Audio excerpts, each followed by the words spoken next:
வீடு கட்டிக்கிட்டு இருக்கோம்.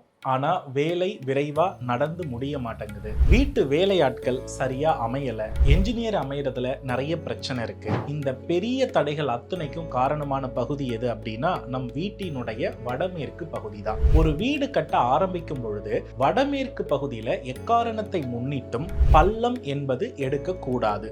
நிறைய நபர்கள் என்ன பண்ணிடுறாங்கன்னா வடமேற்குல ஒரு செப்டிக் டேங்க அமைக்கிறன்ற பெயர்ல ஒரு குழி அமைத்து அதில் நீர் விட்டு அந்த நீரை வீட்டுக்கு பயன்படுத்தும் பொழுது அந்த வீடு விரைவில் கட்டி முடிக்கப்படலை. அது மட்டும் அல்லாத வெறும் போர்வெல் மட்டும் போட்டுட்டு வடமேற்குல செப்டிக் டேங்க போட்டா அந்த வீடு முழுமை அடையாது. எப்பொழுது நம்ம வீட்டுல வடமேற்குல செப்டிக் டேங்க் போடுறோமோ கட்டாயமா வடகிழக்கு பகுதியில சம்ப் என்ற தண்ணீர் தொட்டி போடணும். அதிலும் குறிப்பா வடமேற்குல செப்டிக் டேங்க் கொடுத்திருக்கிற ஆழத்தை விட குறைந்தது 5-3 அடியாவது வடகிழக்கு தண்ணீர் தொட்டியின் ஆழம் அதிகமாக இருக்கணும். அப்போதான் நம்ம வீடு விரைவில் கட்டி முடிக்கப்படும்.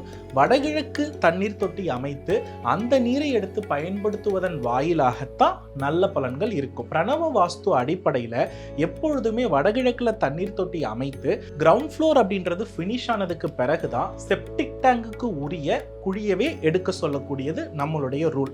ஆகையினால வீடு பேஸ் போடும் பொழுதே எக்காரணத்தை முன்னிட்டும் வடமேற்கு பகுதியில எந்தவித பள்ளத்தையும் தோண்ட வேண்டாம். இது நம் வீட்டினுடைய வளர்ச்சிக்கும் வீடு கட்டி முடிப்பதற்கும் நன்மையை தராது.